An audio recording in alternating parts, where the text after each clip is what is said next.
everyone. My name is Asim Chabra. I am the programming consultant for the iView World Human Rights Film Festival. Welcome. Our festival runs from December 10th to December 20th. There are a range of Indian and international films, short films, many conversations. And I hope you will be able to join in, especially with the conversations, and watch some of the films. We have India premieres, we have major world premieres also. I'm going to first of all introduce Maina Mukherjee. Maina is she's the head of the operations. She's actually the cultural producer and curator for Engendered, which is the parent organization for iView. Maina, welcome. Thank you, Asim, for that wonderful introduction as well. And Maina is an old friend from New York days, and now we're both in Delhi. The session today we have, it's called Eating Desires, Taboos, Stigma and Borders in Visual Narratives of Forbidden Longing and Food. And it's a longish title, but the story will evolve. We're going to be talking about 3 films. First of all, we're going to be talking about a Bengali film directed by Ranjan Ghosh. It's called Ahaa. Ranjan, do you want to join in?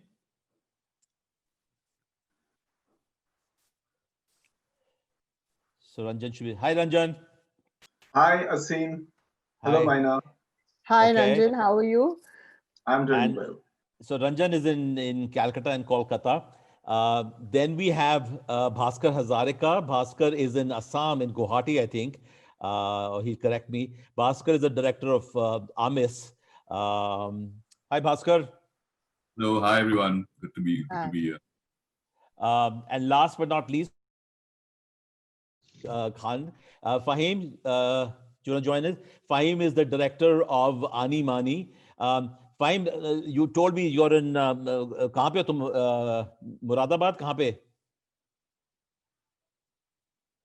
You have to unmute yourself, Fahim. मैं आजमगढ़ में हूँ, UP. Azamgarh में है. अच्छा, आजमगढ़ में हो. But Fahim, तुम दिल्ली के पढ़े हुए हो, नहीं जामिया में गए थे क्या? जी. अच्छा, ठीक है. So three very different films, although all 3 deal with food and desire. Maina, why don't you start questions for all 3 of them, and I'll jump in at some point also. That sounds good, Asim. So firstly, thank you all for joining us. All of your films are very interesting explorations of desire and food. And I'm a huge foodie. And I want to talk to you about, I want to know why you tell the stories that you do. So why did you tell this story through this film? Like, why food? And, what was the reason for making the film that you did? Ranjan, would you like to go first? Ranjan. Yeah, so first of all, I would like to take this opportunity to thank Maina and Asim for showcasing Ahaa in this beautiful film festival. And on behalf of our team, I thank both of you and the festival organizers for giving us this opportunity. Coming to your question, Maina, the thing is that I'm a big foodie. I mean, I eat anything that walks on earth, except human beings. But I can't cook to save my life except for an omelette, So so after my first film, I started thinking that what should ideally be my next, and somehow I felt that that a film on food would be something appropriate. Now, since I cannot cook to save my life, I thought that the protagonist should be someone then, because there was an aspirational value to it. So the protagonist should be someone who is a master chef, like who is a champion of a chef, and he should be a master at cooking everything, just to make up for my deficiency in the art of cooking.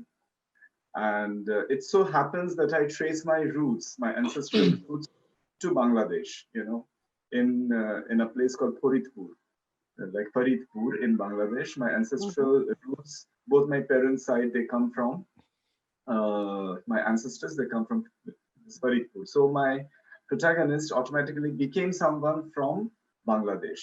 And it so happened that since the film is set in present time, like here and now, he happened to become a Muslim, like who's coming from Dhaka, and he's a master chef. And when he comes over to this part of Bengal, this part of, India, and to this part of Bengal, he happened to meet a home delivery cook.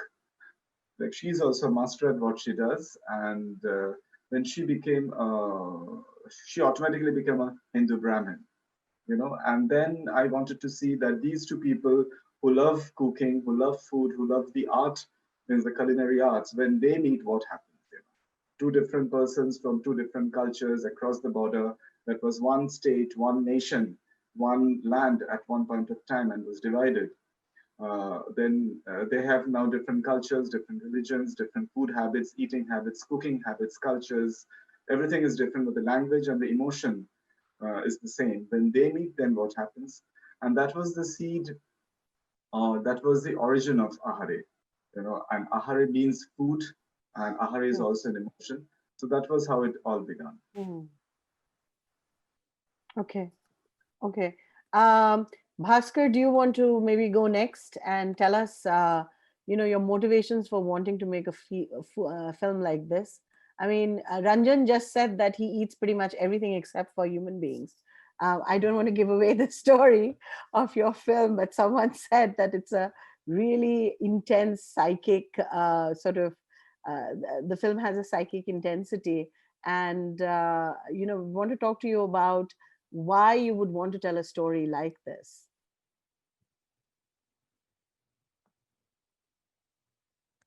Bhaskar, you got to unmute yourself. Yeah. Okay. Yeah. What I was trying to say is that thanks for having me here. Hi to all of you. Regarding my film, I have a much more restrictive diet than Ranjan. I do eat a lot of things that walk, without being obviously sattvic and no garlic, don't enjoy all that shit. I don't do. But why I made this film about, it's not really about food. It's basically we were trying to tell a love story, and obviously it's pop culture always tells us that food and sex are always related. So I feel that the third thing related to food and sex is also excretion. So excretion, ingestion, copulation, they're all sort of linked together. So if you want to tell a story where one component is missing, or you want to replace, like say the whole, in a romantic relationship, the act of copulation is obviously a integral part to it. So if you remove that, what do you replace it with? And the answer obviously came to my head was food. So that's how we started developing the story as a romance told through food. So interesting. I'm going to come back to that in a little bit. But Fahim, will you tell us why did you make this film? Like, क्यों आपके लिए ये जरूरी था ये picture बनाना? और उसपे एक और भी बात है फहीम, because unmute कर लो अपने आप को, because the food becomes the beef kebabs become the center of the story that triggers the rest of the story. So if you can address that also. हाँ, for me मतलब मेरे घर में cable बहुत देर में आया, तो हम स्टेशन पे फिल्में देखते थे वीकेंड पे, और अर्जुन भी आ जाते थे, अमिताभ बच्चन पूरी बच्चे से बड़े हो जाते थे, पर हम दिन में 3-4-5 बार खाना खाते, पर फिल्मों में मैं बहुत कम खाना खाते हुए देखता था लोगों, और वो सवाल मेरे ज़हन में हमेशा रहता था कि why they are not eating, where is the food. मतलब मेरे पास जो लास्ट इमेज ज़हन में आती है वो आमिर खान का तरबूज खाना, वो दिल है कि एक फिल्म थी ना,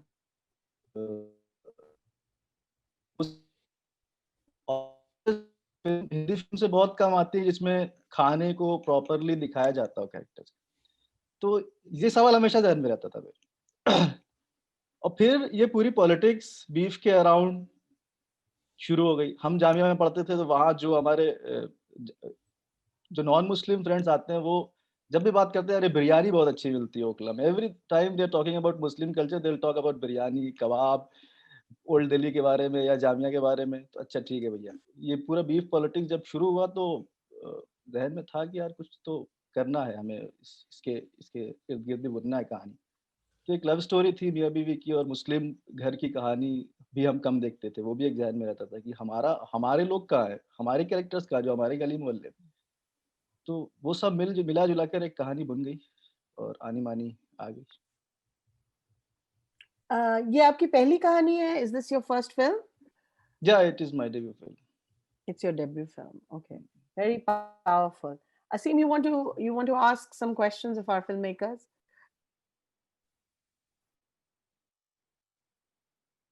In your film. I mean, on one hand, you have this master chef from Dhaka, and I also found it very interesting that it was important for you to actually cast a Bangladeshi actor. I guess the Bengali accent can tell whether you're from Dhaka or you're from Calcutta. Is that true?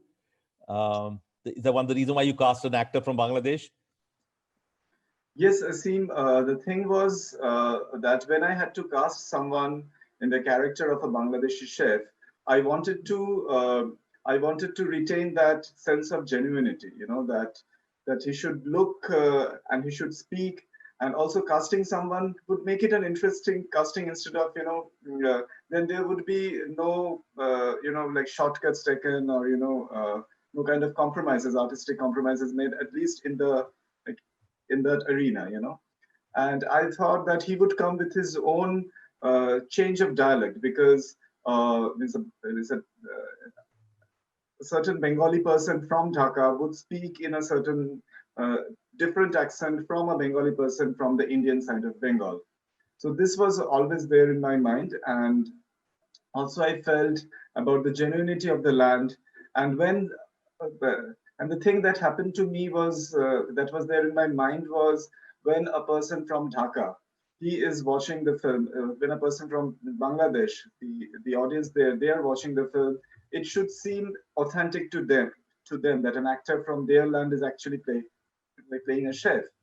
And it should also seem like authentic to us that a person is actually coming from Dhaka, and actually coming to Bengal. And so the actress is from Bengal, and the actor is from Dhaka. So this was there in my mind, to retain the genuinity and also to get those cultural, it's like little bit of differences that are there. So yes, so that is So the reason why I had. Yeah. And I'm curious about, you talk a lot in terms of foods from Bangladesh and from West Bengal, and the recipes are different or something like that. Is that something, Right. I mean, was there a lot of research you had to do? Is that something you knew about while you're writing the script, or you learned a lot while the film was in the progress? Just the, the foods as such, the differences as such. Like one had known about the differences since childhood. One had known the basic differences since childhood, that these are the broad markers that differentiate an Indian Bengali food, and then a food from this Bangladesh. So that was there, that idea was there. But I had started writing the script in way back in 2014, and I had written some 11 drafts of the script till 2017. So in those 3 years while I was writing the script, one had done a lot of research on food of the both sides, the differences. One had met a lot of chefs both from Calcutta and from the other side, and also read up a few books on the culinary differences of Bangladesh and Calcutta, India. So there was a lot of research involved, yes. And also I learned a lot while writing the film and doing the research. So it was not something that was there right from day one. So as I started writing the script, and the script went through a lot of drafts, and till the time we went to shoot, I had also learned a lot of stuff, and done a lot of research, gathered a lot of information, some of which were retained, some of which were not. So that was a process. Yes. I have a Uh, question. yeah. So food is really loaded politically in India, especially, or across South Asia. Food, even in Bengali households, or actually across the country now, there is this hierarchy of uh, what would be considered sanitized food versus food that is not sanitary in a certain kind of way. And Bhaskar, you play on that. I feel like your movie plays on that a little bit when you talk about, especially in the naming of the film, when you're talking about it being called Aamis. Amish is, Niramish is vegetarian, and Amish is non-vegetarian. And in recent years in East India, there is this sort of push and pull even through religion about what is sattvic food, like you hinted at, and what is good food and what is not good food. So I'm wondering if Ranjan, you and Bhaskar both looked at those politics, weighed those politics, because even in Bengal there is this idea of what is um, East Bengali food or Ghoti food or Bengal food, and there is a power hierarchy that is attributed to it. I'm wondering that while you were doing the research for this, whether that came up at all, or whether that was in your imagination as if you're putting the story together. Shall I go first? Sure. Yes, I mean, this hierarchy was always there. I mean, the East Bengali food and the West Bengali food are referenced here. Like the differences are that the East Bengali, they would be like gorging on their hilsa, and the West Bengalis, they would take pride on their prawns. And the East Bengalis would say that, what are prawns? Prawns are just insects. How can the West Bengalis, they have insects? And and uh, and the West Bengalis would say, oh, what is hilsa? I mean, is it even a fish? I mean, it is all very overrated, and they would just make fun of it.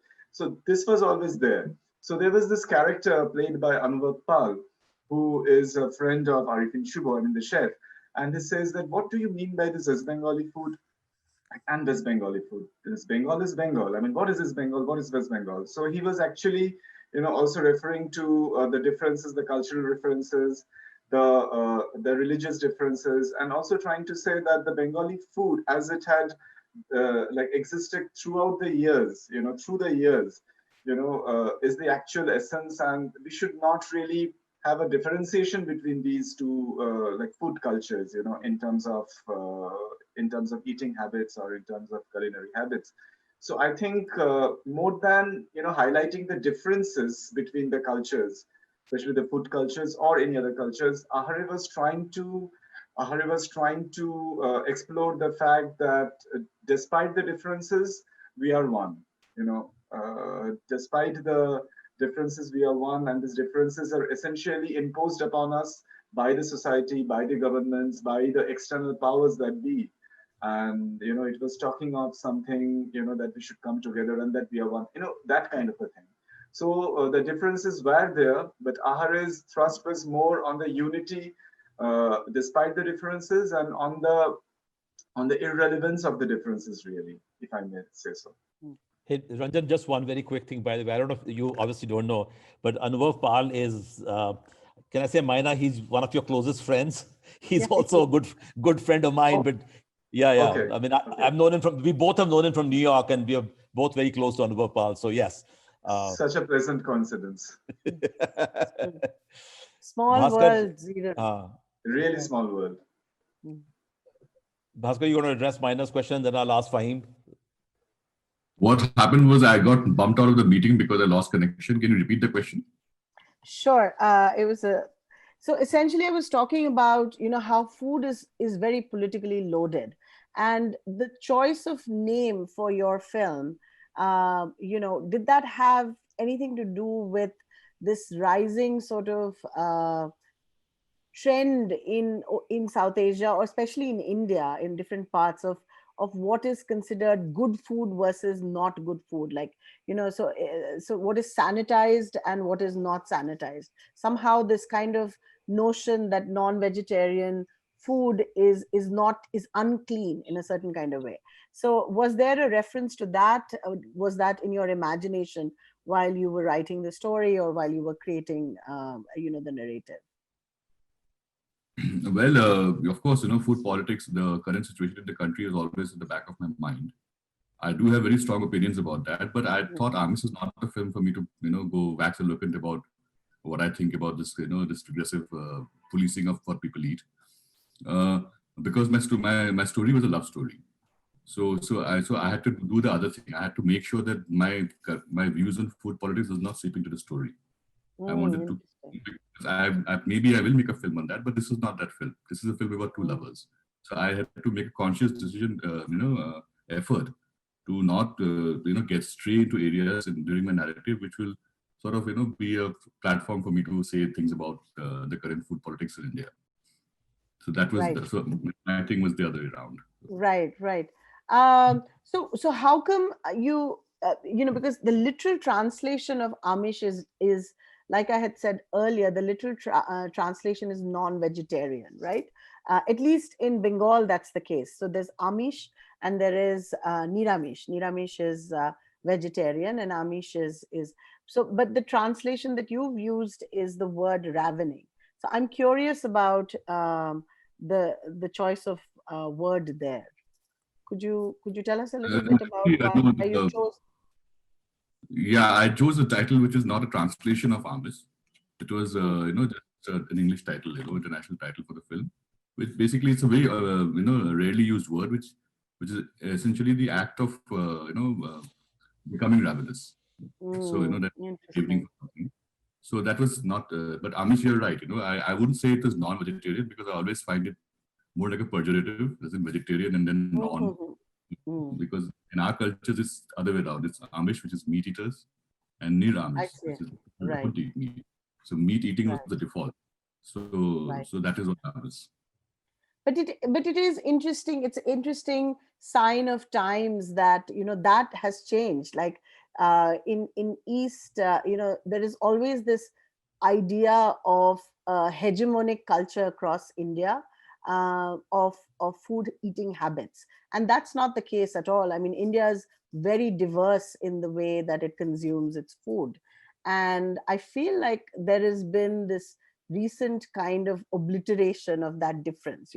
Everyone's trying to, there's this whole idea flatlining of what is Indian food versus where there really isn't, because it's so diverse and the kind of food that you get is so different, and the palate that it sort of goes to is so different, and accordingly, and in the same way, the desire for food or desires associated with food also are equally multiple in the way they manifest in stories. But I know you said that you did not. Amish is not the film where you talked about food politics, but Fahim's film is very much about that. So Fahim's film is very much about the desire for an insistence of a particular kind of food, which is not necessarily just related to taste, but also has to do with identity, also has to do with memory, also has to do with the process and the creation that itself is very evocative of desire. So Fahim, आप बताएंगे कि आपने एक दो जो scenes थे आपके picture में जहाँ पे मतलब आपके in the household there is all of this friction, but the husband and the wife come together and they create this meet together, and it's a really beautiful scene. And how did you think of that, and why did you choose to have someone who is essentially a chef also, but a different kind of chef? दो तीन चीजें हैं। एक तो according to data 70% of Indians are flesh eating people, मतलब अगर गोश्त खाते हैं, लेकिन आप भी यूज कर रही हैं और आमतौर पे मेन स्ट्रीम पूरा जो है मेन्यू देख लें आप, हर जगह वेजिटेरियन नॉन वेजिटेरियन। ये वर्ड अपने आप में इतना हेजेमोनिक है इस मुल्क में जहाँ पे ज्यादातर लोग गोश्त खाते हैं। तो हमको एक बेचैनी तो होगी ना कि हम ज्यादा खाने वाले लोग, गोश्त खाने वाले ज्यादा हैं, फिर भी हमारा फ्लेश का नाम लेने में भी प्रॉब्लम है। They term it as a vegetarian, they term it as a non-vegetarian. तो ये सब सवाल अपने दिल में आते हैं कि क्यों, why we are not getting the space that we deserve. हक कभी नहीं दिया। But in terms of food मिसाल हो गई है, वो गायब तो है ही है, सब लोग पूरा तबका गायब है, खाने वाले गायब है, और जो पूरा मुल्क का एक बहुत बड़ा तबका है वो फिल्मों से गायब है, वो मेन स्ट्रीम मीडिया से गायब है, वो दिखता ही नहीं है। तो वो दिल में एक बेचैनी पैदा करता है कि हम क्यों नहीं, हमारा स्पेस क्यों नहीं है वहाँ, हमारे बारे में बात क्यों नहीं हो रही। क्या हम इतने इनविजिबल हैं, इनको हम दिख नहीं रहे? That's how it makes you think, and उस वजह से ये सीन बुने जाते हैं कि हाँ किचन, हमारे किचन में क्या बन रहा है। जब हमारे किचन में, हमारे फ्रिज में पुलिस आके चेक कर रही है कि क्या खा रहे हो, मतलब स्टेट तो रिलीजन से एक डिग्री आगे चला गया कि उसने खाने पीने को, रिलीजन एक टाइम पे आपको सिन बोलता है, it's a sin, you may get punished for it in the life hereafter. पर स्टेट ने तो इसके लिए सजाएं मुकर्रर कर दी ना कि आप अगर ये चीज खाओगे, काऊ खाओगे तो भैया 10 साल का जेल है ना, मिलेगा तो भी जेल हो जाएगी 5 साल की, पूरे काऊ बेल्ट। तो मेजर प्रॉब्लम है। और इसको एक नीची नजर से देखते, मतलब एक जमाने से देखा जा रहा है, मतलब जो हमारे जो अनटचेबल्स रहे या शेड्यूल कास्ट रहे हैं, वो गाय खाते थे, मरी हुई गाय खाते थे। उनको गांधी जी से लेके प्रेमचंद ने, इवन अम्बेडकर ने भी उसको एक रिफॉर्म के तौर पर देखा कि मरी गाय मत खाओ, ये बुरा है।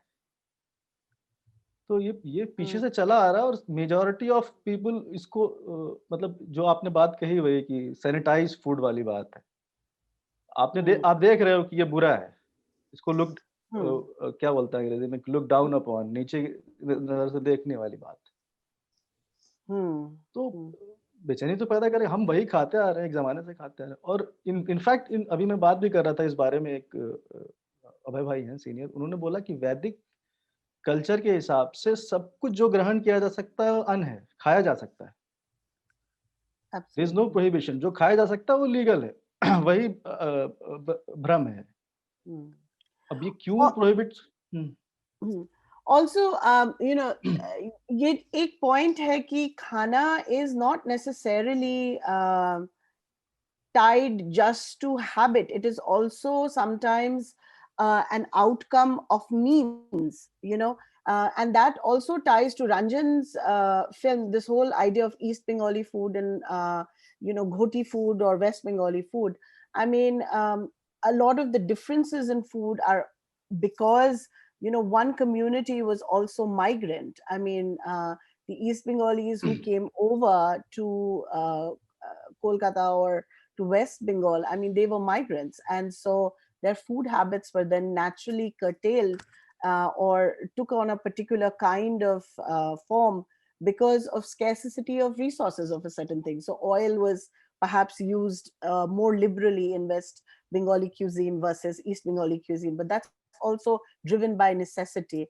And in the same way, I feel like for years and years now in our cultures, for a lot of people, it's not, beef is the most affordable, and many families cannot afford anything but beef, so and Dalit, when you start talking about caste and you talk about food habits that's cutting across caste, there's a lot of food that is the only means of protein or sustenance in certain communities. So this entire sort of, again, this distinction between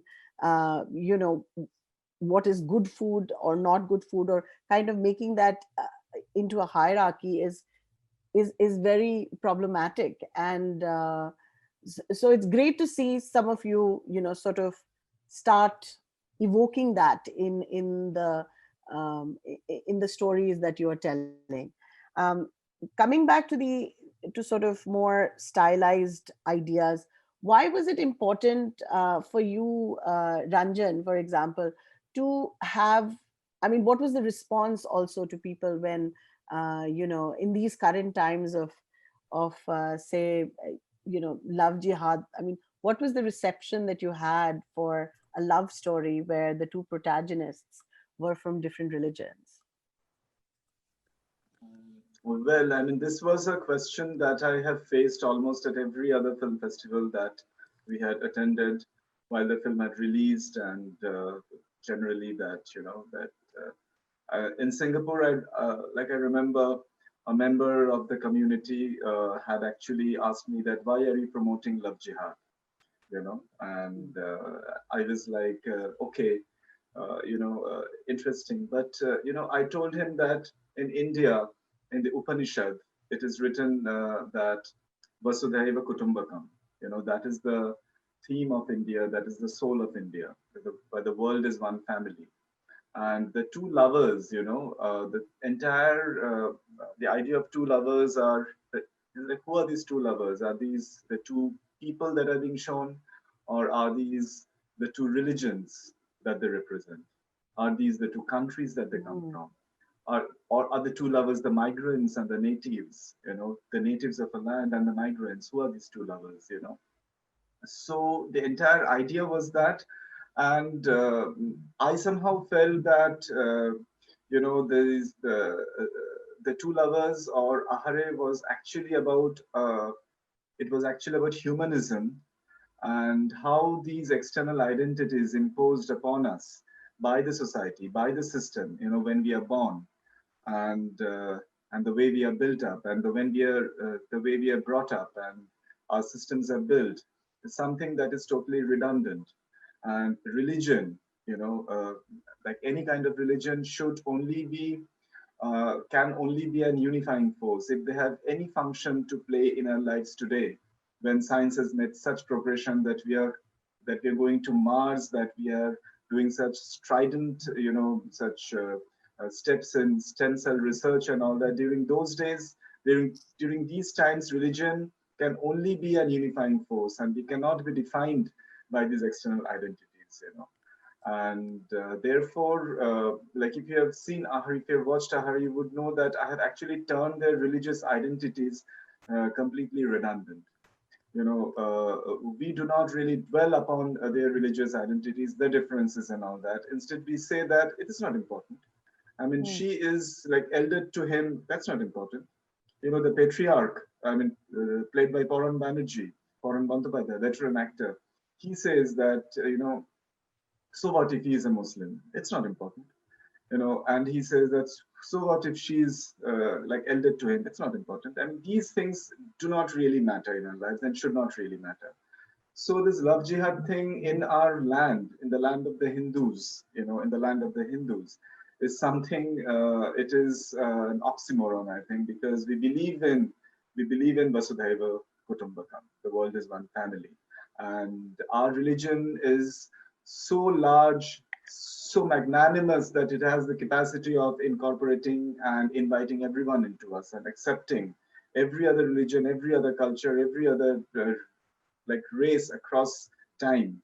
So this love jihad is something that I think we need to tackle and we need to defeat, is I think what the present times hold. And I think it is an interesting time for the kid that is born to Boshundhara.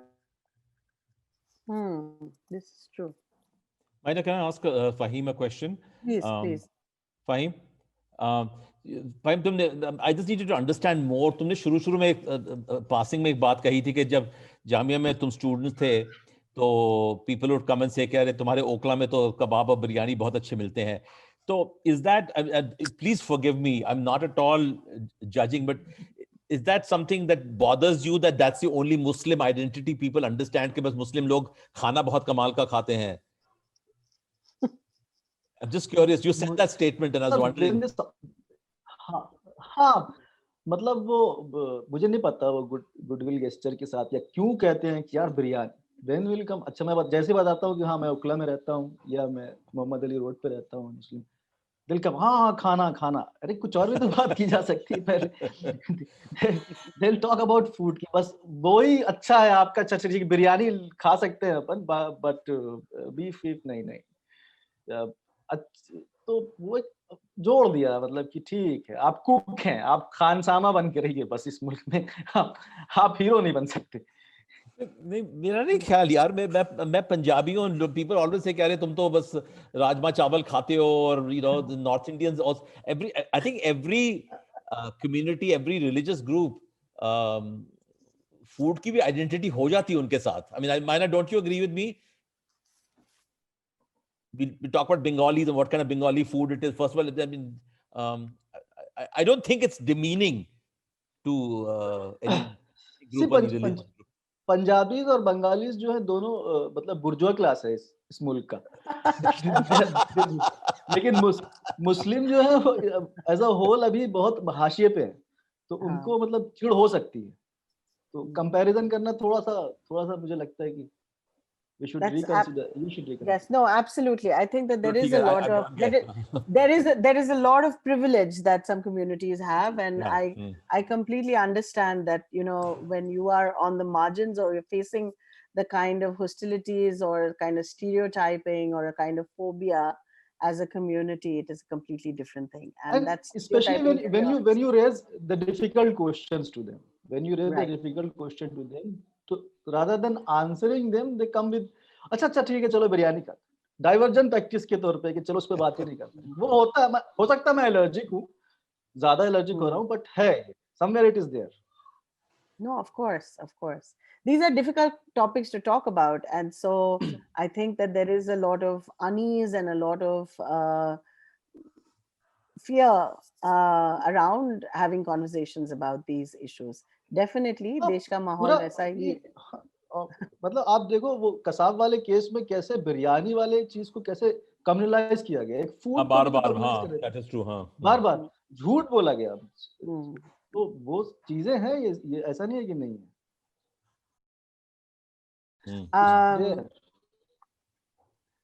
So, Bhaskar, I don't want to give away the story of your film, so I'm trying very hard not to ask leading questions.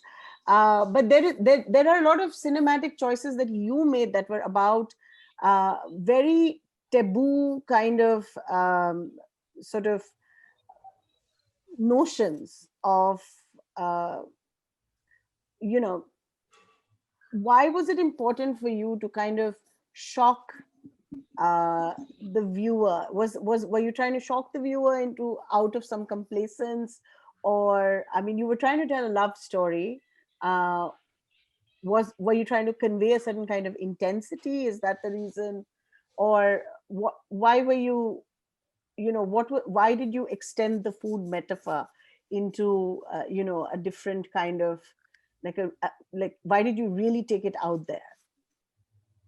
Well, actually, that is a function of the story itself. The idea was to not people, but to provoke them. Provoke them into not having empathy for two people who are crossing one boundary after another. But you cannot help but also empathize with them because you've seen how they began. So that is why it was important for me to really, break a taboo which will really provoke the audience. But it won't shock them because I knew I was never going to show anything. There's nothing gruesome that they can be shocked with. It's just, and I knew that I'd be, facing the sense of scissors, in this film. So my idea was to not show anything, but to suggest, an idea in people's heads through scenes, which is you cannot censor that. Right, and that's actually a very subversive way of telling stories, and a very effective way of telling stories as well. So we really loved the film, and I was super excited about it. I was just thinking, by the way, Myra, that in Bhaskar's film also, like in Ranjan's film, it's an older woman and a younger man. And I love that.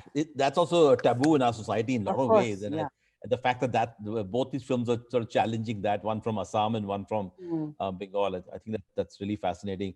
Obviously, Bhaskar, you gave a thought to it. You found a young student and an older woman who's married and has a child. I don't know if you want to touch upon it, but just something that it occurred to me while I was listening to the conversation. I've seen both the films a few times, but you don't compare them until you start to look at them actually in a different light. Maina, go ahead. Any questions? Yeah, I think that's a really good point. I think that the gender sort of, there were some interesting choices that were made that spoke to some very progressive gender sort of issues. Like you said, the entire, the kind of broke the ageist formula of a younger woman and a older man. And also in Fahim's film, it was interesting for me to see that those kitchen scenes were quite fantastic because the film is set in UP and typically a man, there is all of this talk about how a man does not enter a kitchen and the kitchen is the woman's realm. And yet the protagonist in Fahim's film is very much, finds a certain sense of solace. He finds a certain sense of purpose in the kitchen. His sense of identity, how he copes with the changing world around him. It's also interesting for me that he finds that in the kitchen. That's where he's rooted most. So for him, tell us why you chose, why you chose that background for your protagonist. Tough question. I haven't seen my father working in kitchen. कभी भी मैंने उनको चाय बनाते हुए नहीं देखा. He has not- Exactly. हम में से बहुतों ने नहीं देखा. हाँ, not And UP and पर अभी Punjab जो है- में तो especially. लेकिन अभी सारा जो इकोनॉमिक वो हुआ है ना, पैसे ज्यादा कमाने हैं, तो उसमें हर आदमी को काम करना है. तो ये भुट्टू और Tarannum, I think I have seen them working together somewhere in my locality. I have seen उनका कबाब का दुकान है, तो बीवी भी बनाती है, सब मिल के बनाते हैं. Then he goes in the evening to cook. तो वो मैंने देखा है कि सब मेहनत करेंगे और घर के लिए बना रहे हैं. तो एक जनरेशन आई है जिसको लग रहा है कि हमको सबको काम करना पड़ेगा to earn more somewhere. Where the gender sort of stereotypes are not. हाँ, अब मतलब वो gender stereotypes अभी टूट रहे हैं इस नए जनरेशन में, आपको लगता है? Okay, interesting. हाँ, दिख रहा है. हाँ, मैं बना रहा हूँ खाना अभी. मैं भी बना रहा हूँ अपनी वाइफ के साथ. I'm helping her. So it's changing. Right. And for you, Bhaskar and Ranjan. अभी हाँ. Go ahead, please. और अब अभी क्या है कि औरतें भी ज्यादा रिबेल करने के मूड, लड़ने के मूड में, कॉम्प्रोमाइजिंग उसमें पोजीशन में नहीं है कि नहीं हमको बस सब्र करके रहना है. They have got the tongue, they are speaking कि नहीं भाई हम आज काम नहीं कर सकते, हम थके हैं, हमें काम करने वाली दो या तुम करो. तो पहले क्या था, मेरी माँ ने तो शायद कभी शिकायत नहीं की होगी कि आप क्यों नहीं करते, और उसके पहले तो और चूल्हों में जब झुक रही होंगी औरतें तो पता नहीं. लेकिन अब जो है things are changing.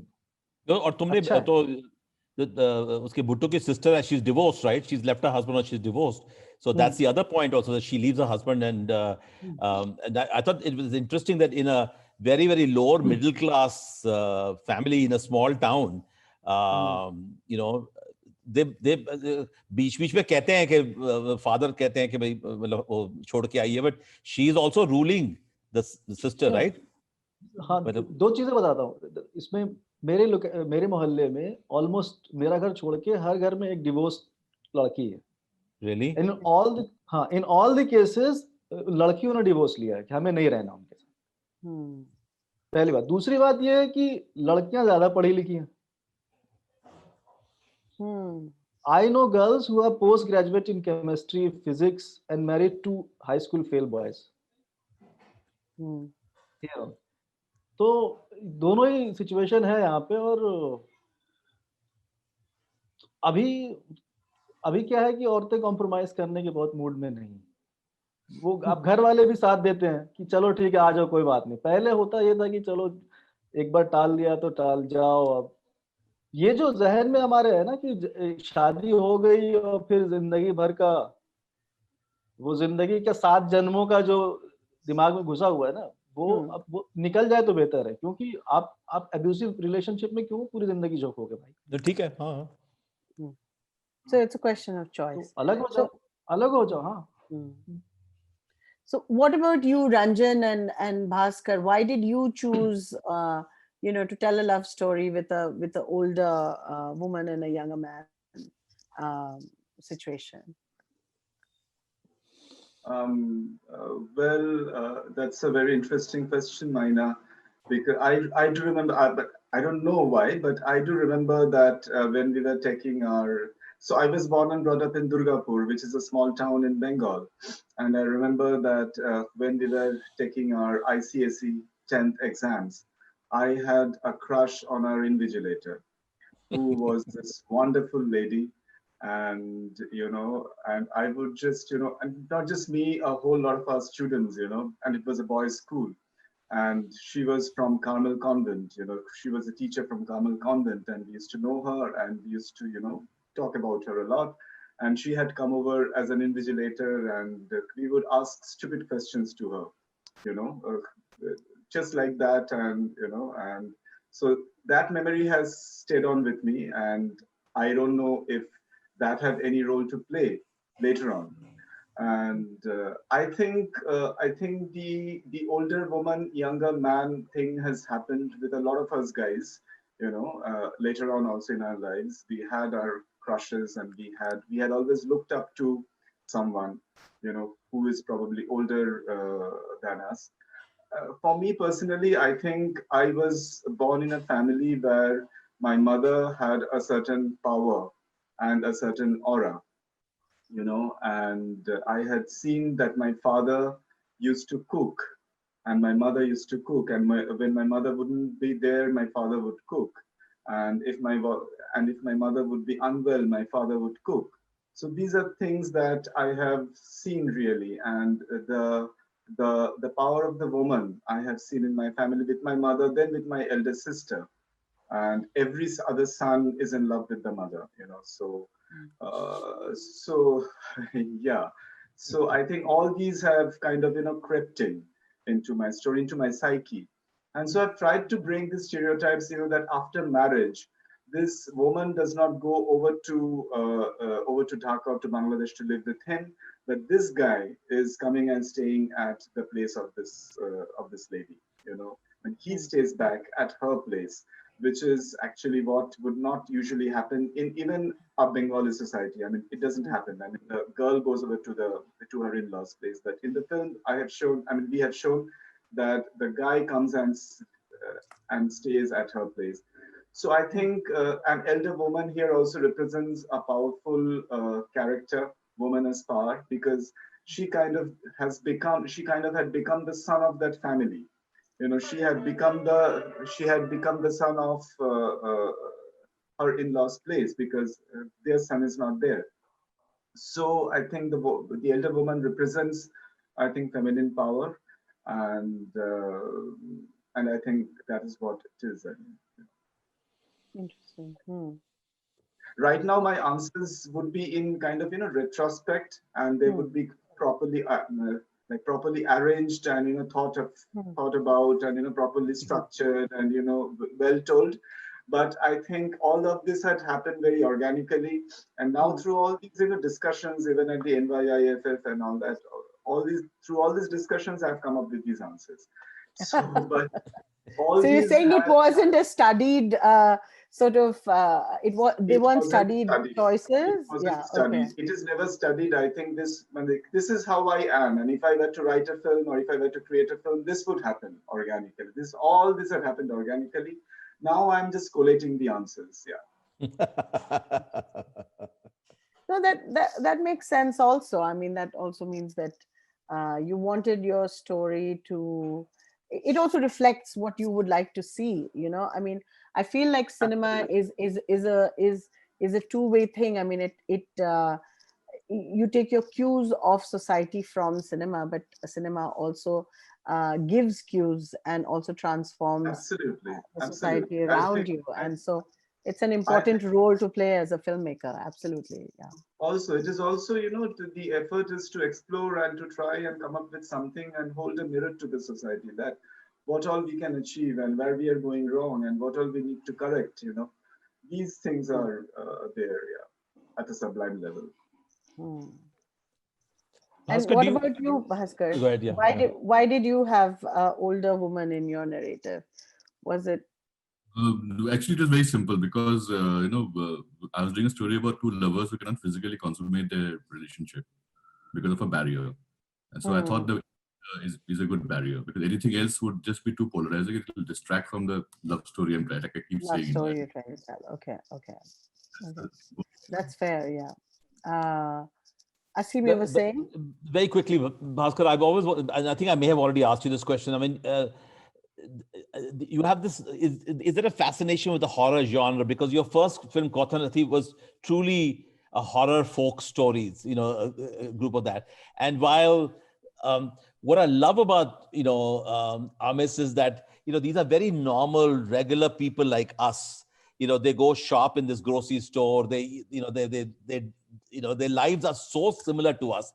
And yet there is this underlying horror or whatever you want to call it that emerges. So I'm curious about what attracts you to that darker side of human psyche. Well, actually, I consider myself as a professional filmmaker and writer. So I do all kinds of films. It just so happened coincidentally that the first two films I made were dark. This new film that I've written, and hopefully it'll come out next year, is a out and out comedy. It's got shades of slapstick comedy, in it. So and then I've written action films, like proper masala films. So I do all kinds of work. But right now I can ask you this question. So I try to, whatever genre I write about, I just try to do it sincerely. That's all, Aamis, it's true, because, the horror is more real if it's immediate. So if you see people like yourself, indulging in, shall we say, questionable practices, you tend to feel the horror more, because this could be happening in the house. So, That's true. It's much more effective because we connect with them. They're so similar to us, and that's why I think we're shocked a lot more. That's an interesting point. Maina, anything else? We can wrap up pretty soon. Yes, I think we've heard some. I feel like if we talk any more about the films, the entire story will give away the story and the mystery. And I do want to say that Bhaskar, you're saying over and over again that the film is not political, but it really does shake people out of a certain kind of complacency, and it does touch upon, like when you said questionable, I wouldn't say questionable. I think that it's just, there are a lot of taboo topics. It goes where no people have gone before, and it also talks about how human feeling can be so intense that it could drive you to cross boundaries that you would not imagine.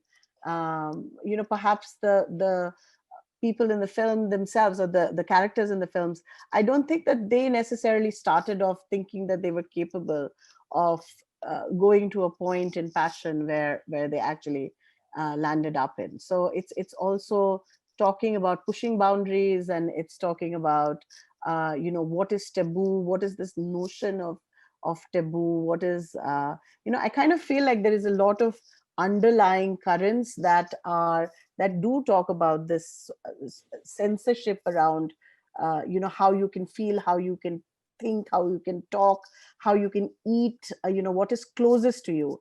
And food and desire are two very intimate sort of feelings that a person has.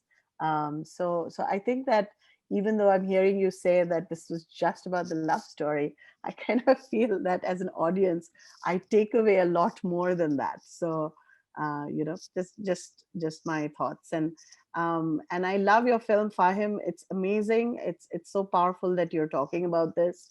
It's a beautiful love story also. I'm not going to give away too much more. And Ranjan, your film also, there's such a sweetness to it, and there's such a charm to it. So thank you, all of you, for lending your stories and your films, and tell friends and family about the festival, and come and tell them to watch the films. Thank you so much, and it's an honor once again that we are participating. Thanks to Asim for putting the film. Yes. He was thanking me. Don't thank me too much. so thank you, and I look forward. Thank you. Okay. So thank you, Fahim. Thank you. It was actually very interesting. When I was trying to do an interview with you last time, तो आपका internet नहीं चल रहा था. आज चल गया. Light भी जा रही थी उस वक्त. Get your perspective. And Bhaskar, as always, thank you very much. So, all right, guys. Good luck. All right. Good night. Good night. Bye-bye. Bye. Bye.